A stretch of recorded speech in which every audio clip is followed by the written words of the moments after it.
Blog Talk Radio, the world's largest online radio network. Here's Robin. I'm Milling About with Oliver Platt, starring in The Oranges. Great to see you. Nice to see you. Have you ever done a radio blog before? You know, I somehow suspect that I have, only because I'm a lucky person and I get to work on movies and then I get to talk about them. Right. So, but I've certainly never, I've never had the extraordinary honor of talking to Milling About. I love you already. Are you on Twitter or do you do any of those types of things? No. I don't know. Is it scary to you? Is that why? You know, it's not that. I'm more. I don't know. It's very interesting because I don't.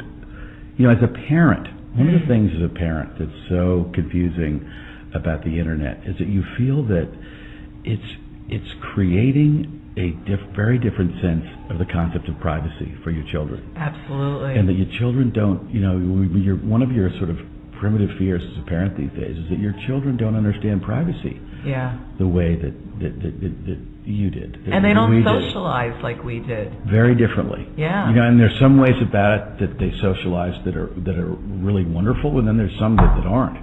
But for me, I'm interested in my privacy, and I'm interested in both personal privacy, and I'm interested in my privacy as a professional. And I know that a loss of privacy is part of the deal, and that's I totally accept that. But it's sort of I'm in it for the long haul. You know what I mean? I didn't do this so that I could be famous. And it's so funny because I was just thinking, since I've known you and I've talked to you before, you've become more famous. You have. I don't. I guess that's a good thing. I mean, but in terms of framing that, it's like it's not the goal. It's actually it means you're doing something right, because it means that I'm lucky that the people things that I've been in have been seen. The last thing, forget about the notion of celebrity or anything like that. I don't assume that everybody wants to know what kind of toast I made that morning. Right. You'd be surprised. Well, but that's the crazy thing. Is I think that, that's how the world's changed. That's how, and there's, like I say, there's wonderful things about it, but it's also, I guess it's a matter of choice and sort of, and frankly, it is. I'm dating myself. I think it's a generational thing, Yeah. What's the craziest thing that's happened to you, though, since your fame has, is it risen, rose? What's the right word? I really don't keep track of that. I can't help, you can't help but feel the effects of it, but I don't spend a lot of time thinking about how famous I am or aren't. I try to focus on my work, and all I know is that if what you're saying is true, it's happened very gradually, and that's a nice thing. Yeah. Because it can be a confusing thing, and I have kids that you like to sort of protect from that, and also have them understand it in a healthy way, and know that there's me, and then there's that person who people say hello to on the street, who is and that what I am most importantly is their dad, and and the guy that lives with them in their house, and I'm a human being, and I have pleasant things about me and unpleasant things about me like anybody else, and so it's trying to sort of I try to keep focused on that, right, and in my work, and I'm really lucky. I love my work. I really like to do what I do, and I feel very, very lucky to do it for a living. So how do you handle when your children see you doing less than nice things on screen? Well, I try and protect them from it. I mean, they're not like if there's TV shows and movies that I've been in that they're not allowed to watch. Now they're growing up, and eventually I'm going to lose, control. They're having a movie marathon right now about you, Oliver, that you're not probably aware of. Oh my gosh. But it also, you have to sort of accept that too, that something you're not going to be able to But you can't control that. Just like you stop being able, you can't control your kids, and nor do you really want to. Yeah. Now in this film, The Oranges, we were just talking in the press conference. There were so many nasty lines. And I wrote it down. I wrote down the line that the actual line that we were all trying to figure out. What are we allowed to say it on? Absolutely, Milling about? You can. What was it? You do it. You do it. But you know what? I don't want. But this is the thing. I'm gonna refuse to doing this on a very good principle. Is that I don't want to rob the people that will hopefully go see the movie of the utter joy of that moment and the brilliance with which Allison Janney does it. Right. All I can tell you is that something comes out of Allison's mouth at one point that is utterly surprising, and we were just saying in the press conference. Okay, give me that back so you don't know what we're talking about. Oh yeah, I didn't see it. I'm blind anyway. She nailed it on the first take, and we just begged Julian to make her keep on doing it. Really? Don't you want some different options on that line? And you guys embarrassing her. No, well, she would love. She was, Allison is an extraordinary actress, and not to mention an old friend, and that's such a wonderful. Oh yeah. That combination is if you show up to work and you see Allison Janney on the other side of the table, that's a marvelous thing. Who are some of because you've been doing this for quite some time, who are some of your really close actor friends that you love to work with time and time again? You don't get to work necessarily with all your friends, but the people that I love to work with are my old friend Stanley Tucci. I love to work with. Oh Stan. yeah. I haven't been able to work together for a while.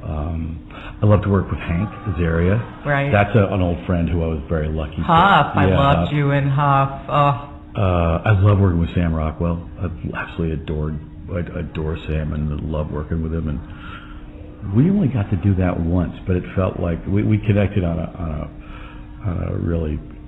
What was the movie you did with Sam? It was Frost Nixon.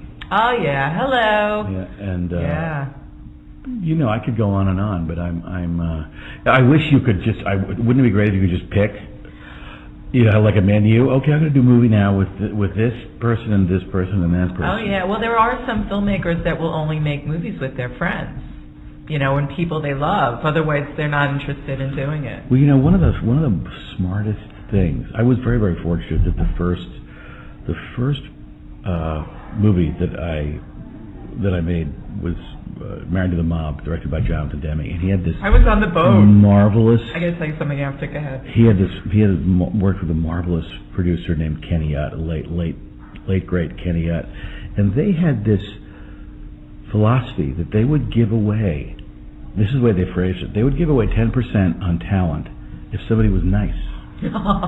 And that's just a brilliant way of saying, of course Jonathan didn't have to give away 10% on talent to anybody. He could hire whoever he wanted, but that's his way of saying, if it's a very intense collaborative process, and it's the more you have people who are fun to be around, the more playful you are. He really taught me so much about the relationship of playfulness and creativity, and how you can have fun and be constructive at the same time, and that's really how an environment that I really seek to create, if I can, when I'm working, and certainly look for people to work with who work that way. And Julian Farina, by the way, instinctively understands that, as we were talking about. I think I've been doing this as long as you've been acting, almost 30 years, basically, Yeah, that sounds about right. Yeah, because Married to the Mob was my very first junket. Oh, really? And remember the party on the boat?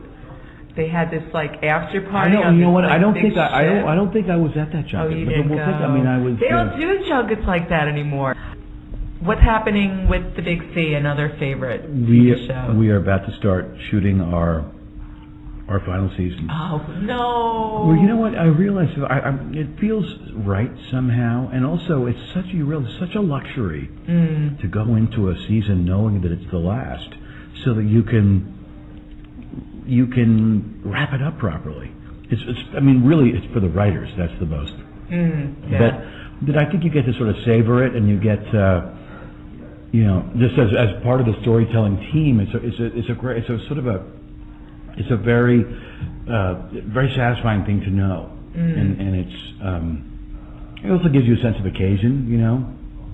And this is a series that was always meant to end. I mean, do you know what I mean when I say that? Yeah, it had an arc. And it was originally,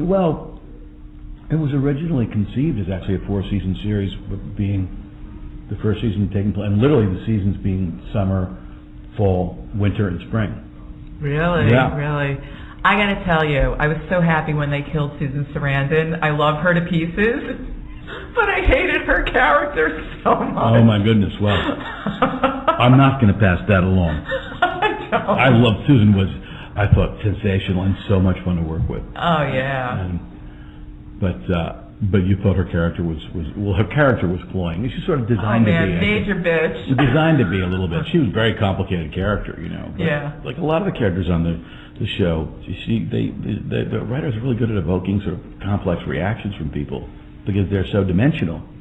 Right. You know, you want to sort of we wanted to write Susan's character up as this sort of manipulative, materialistic bitch, and then there she is being soulful and wise. You know what I mean? Right. And that's good storytelling. Absolutely. So, what's your next project? What's coming up? We're going to start shooting shooting in 2 weeks. Yeah, we'll be busy for a few months.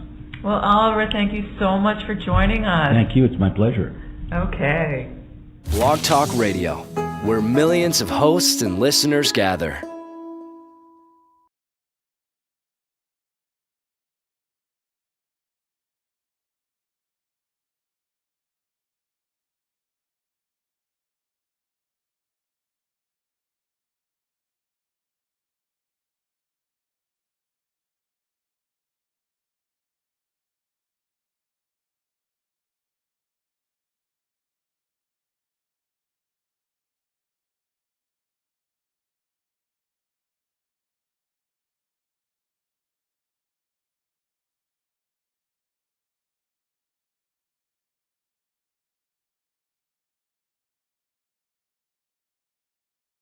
Professional, and I know that a loss of privacy is part of the deal, and that's I totally accept that. But it's sort of I'm in for the long haul. You know what I mean? I didn't do this so that I could be famous. And you know, it's so funny because I was just thinking, since I've known you and I've talked to you before, you've become more famous. Blog Talk Radio, the world's largest online radio network. Here's Robin. I'm milling about with Oliver Platt, starring in The Oranges. Great to see you. Nice to see you. Have you ever done a radio blog before? You know, I somehow suspect that I have, only because I'm the lucky person and I get to work on movies and then I get to talk about them. Right. So, but I've certainly never, I've never had the extraordinary honor of talking to Milling About. I love you already. Are you on Twitter or do you do any of those types of things? No. I don't know. Is it scary to you? Is that why? You know, it's not that. It's these days is that your children don't understand privacy. Yeah. The way that you did. And they don't socialize like we did. Very differently. Yeah. You know, and there's some ways about it that they socialize that are really wonderful, and then there's some that aren't. But for me, you know, I'm interested in my privacy, and I'm interested in both personal privacy, and I'm also interested in my privacy as I'm more. I don't know. You know, it's very interesting because I don't. You know, as a parent, one of the things as a parent that's so confusing about the internet is that you feel that it's creating a very different sense of the concept of privacy for your children. Absolutely. And that your children don't, you know, one of your sort of primitive fears as a parent